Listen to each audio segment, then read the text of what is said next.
J'ai commencé le blogging, mais vraiment très simplement, c'est-à-dire que j'ai quitté mon pays natal, le Cameroun. Je suis allée vivre en Côte d'Ivoire, il fallait garder un lien avec la famille. Et je voulais, avec ce que j'avais, réussir à garder ce lien. J'avais un ordinateur, j'avais une connexion Internet.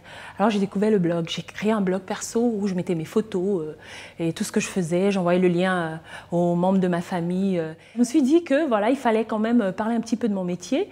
Et là, j'ai créé un blog professionnel où j'observais un petit peu ce qui se passait dans la com en Côte d'Ivoire. Je prenais mon petit téléphone, je faisais des photos, des affiches et je créais la discussion sur mon blog. Il y avait des passions incroyables, il y avait des réactions, il y avait des commentaires, il y avait voilà, toute une émulation qui m'a fait penser que il y avait des gens qui voulaient faire comme moi aussi.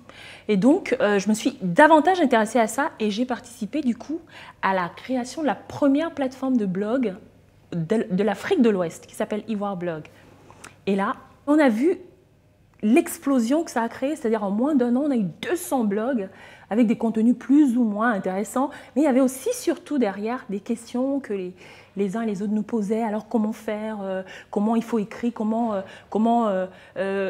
télécharger une photo, comment télécharger une vidéo. Et là on s'est dit, est-ce qu'on ne peut pas aller plus loin, est-ce qu'on ne peut pas faire plus?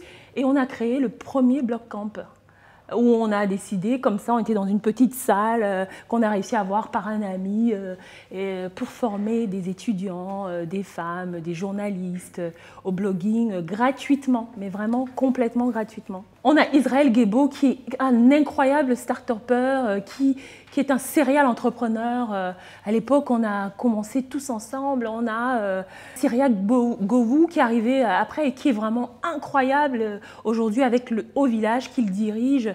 On a Edith Brou, hein, mais c'est ces personnes-là après qui ont un peu comme, ils se sont démultipliées et ont créé vraiment cet écosystème. On est heureux quand on repart. Moi, quand je suis repartie 7 ans et demi, que je vois toutes ces personnes avec l'influence qu'elles ont aujourd'hui, avec la force qu'elles représentent aujourd'hui, avec la légitimité qu'elles ont aujourd'hui dans cet environnement et ce qu'elles peuvent apporter aux jeunes générations qui, elles aussi, sont en demande, en attente, qui se lèvent aussi pour essayer de trouver des solutions numériques à leurs problèmes du quotidien. Moi, j'étais juste.